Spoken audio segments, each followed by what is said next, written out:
Fiz parte da Marinha no México.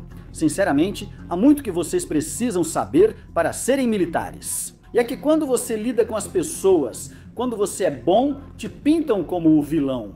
Eu falo isso por várias coisas que eu acabei passando em um desses momentos que eu vivi pessoalmente. Em Tamaulipas, onde fazíamos patrulhas terrestres. Eu ia na parte de trás com um camarada que a gente chamava de Ruiscas e outro com quem eu me dava muito bem. Chamávamos ele de papai, e esses companheiros eram como irmãos para mim. O Ruiscas tinha esse apelido porque chovia mulher para cima dele, e o papai porque era uma pessoa muito religiosa. Sempre que passávamos pelo refeitório, o cara rezava antes de comer e perguntava se queria que ele rezasse por você, sua família ou por alguém especial. E na real, o cara, sempre achei ele meio fofo por causa disso. Outro dia, mandaram a gente para São Fernando porque lá estava perigoso. E uma das coisas que a gente faz é patrulhar e se aproximar da população, tipo, chegar nas pessoas em qualquer lugar. Numa dessas vezes que fizemos isso, o Iscas era fera, manjava de chaves e carros, e o pai dele ficou de segurança com outros. E como prova de que estávamos fazendo o trabalho de aproximação, comecei a tirar fotos quando vi que duas pessoas, supostos defensores dos direitos humanos, se aproximaram gravando e dizendo que estávamos violando os direitos. E uma história bem longa para variar. No final, a pessoa que ajudamos saiu em nossa defesa, dizendo que estávamos apenas ajudando ela. E o problema é que às vezes podem abrir um inquérito contra você se você não tiver como se defender. Esse negócio todo me estressou pra caramba, mas o carro no fim das contas funcionou e a gente estava tentando ser os bonzinhos, mas nos pintaram como os vilões. À tarde, continuamos com os patrulhamentos, recebemos uma denúncia de pessoas armadas, eram os golfos e começamos uma operação. Quem estava na frente era o pai e o Iscas ia atrás, sentado comigo e com outros colegas. E em um ponto do lado direito da Cheyenne, começaram a atirar, do lado de onde vinha o comandante. Não acertaram ele. Eu respondo à agressão no automático, como nos ensinaram, e eu ouço gemidos, tipo quando você cai e se machuca feio. Eu me viro e vejo que acertaram o pai na testa e vejo ele pendurado nos tubos com os braços abertos. E o Ruiscas levou de um tiro na perna e no joelho, nós todos carregamos ele, o Ruiscas mal conseguia respirar. Saímos correndo feito loucos para o hospital mais próximo. No hospital, tentavam estabilizá-lo e um médico nos disse: "Senhores, a bala ficou alojada na perna. Liguem para os familiares dele, porque vai ser preciso amputar, senão..." E meu mundo desabou. Tentamos entrar em contato com a esposa e os irmãos dele, mas ninguém atendia. Já eram 2 da manhã quando ela chegou, quase correndo. Tivemos que contar tudo para ela, sem tempo para assimilar.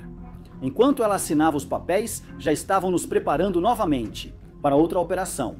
Precisávamos voltar às ruas, pois não foi apenas uma caminhonete que nos atacou, mas 3, e só neutralizamos 2. E a operação se juntou à Polícia Estadual, que também estava procurando por eles. Durante a noite, houve uma ligação de reclamação por barulho altas horas da noite, que era mais ou menos a 4 quilômetros do local do atentado da emboscada. E nós fomos prestar o apoio. Quando chegamos, fomos junto com a estadual, e quem fez a denúncia era, segundo um padrasto, que dividia o mesmo terreno com seu enteado. Ou seja, havia 2 casas no mesmo terreno. E o que acontece é que ele denuncia o seu enteado.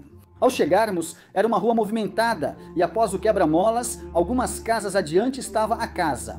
Ao chegarmos na residência, o senhor já nos aguardava e permitiu nossa entrada. O que fazemos é bater na porta. Eu fui junto com o policial estadual e quando ele meio que abriu a porta, saiu um garoto que estava bêbado, realmente bêbado. Ele estava sem camisa e dissemos que éramos da Marinha e da Polícia Estadual e pedimos para ele abaixar o volume. Ele nos xingou com vários insultos, fechou a porta na nossa cara, mas abaixou o volume. O que aconteceu depois foi que a gente já estava indo embora e quando estávamos passando o quebra-molas, que ficava a umas 2 casas da residência. Essa pessoa aumentou o volume, acho que no máximo, e aí o que fizemos foi voltar. E acho que foi isso que me tirou do sério, porque eu já estava com muita coisa acumulada, com tudo aquilo que estava acontecendo. E aí do mesmo jeito voltamos de ré. O que a gente faz é voltar para casa e o senhor já estava nos esperando porque abriu o portão para a gente.